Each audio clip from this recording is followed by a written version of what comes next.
Introducing the all-new Corolla.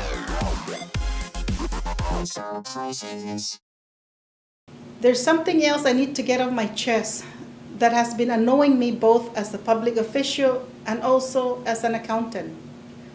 When the Hay Plan was implemented 4 years ago, there was no money for it. And do you know what Speaker Wanpat and Senator Pangilinan and Vice Speaker said about it in 2010? Nothing. Do you know what their scrutiny was? Nothing. How many hearings did they hold to address this? None.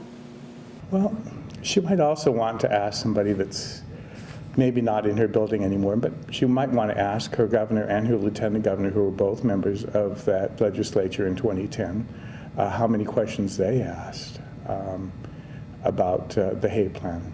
As an accountant, thankfully I'd never used her as an accountant, because I'm shocked that she would say that asking for numbers is unnecessary.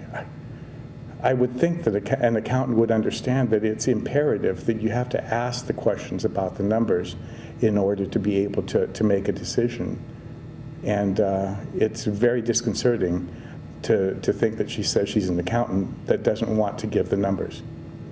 The Vice Speaker says that just because the legislature didn't ask questions back in 2010, there should be nothing wrong with them asking questions now, which is why they've been asking DOA Director Benita Manglotnya for the specifics of the governor's Hay Plan, something Manglotnya denied lawmakers in 2 separate public hearings. In fact, Friday, after the hearing where she invited me up to Department of Administration, I drove up to a Department of Administration at 4:20 in the afternoon and waited for her, and she didn't show up.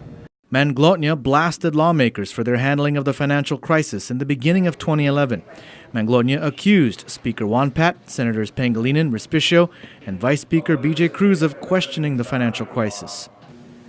Vice Speaker Cruz was my biggest critic, demanding useless information to prove the financial crisis existed. Senators were crying out loud.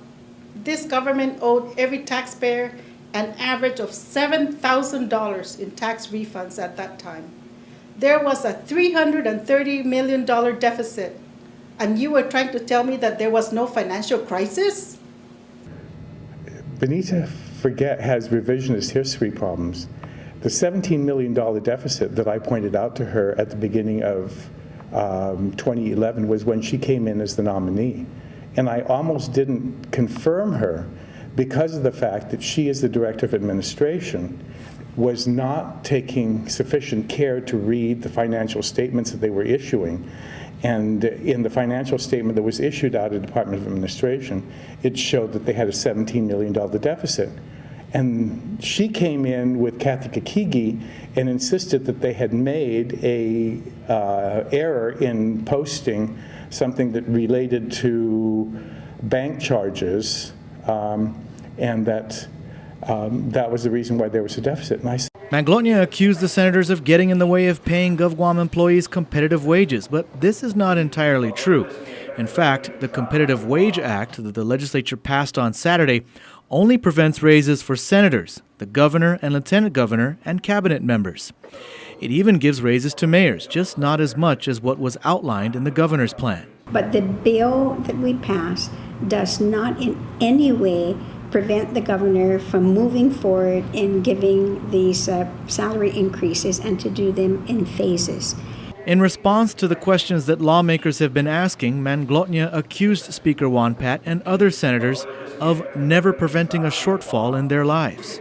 I don't want this to be a tit for tat. I just think that whatever rhetoric there is, that's really got to stop, and that we really need to work together, because we're talking about monies that we have appropriated, and we'll appropriate again in the next legislature for the people of Guam.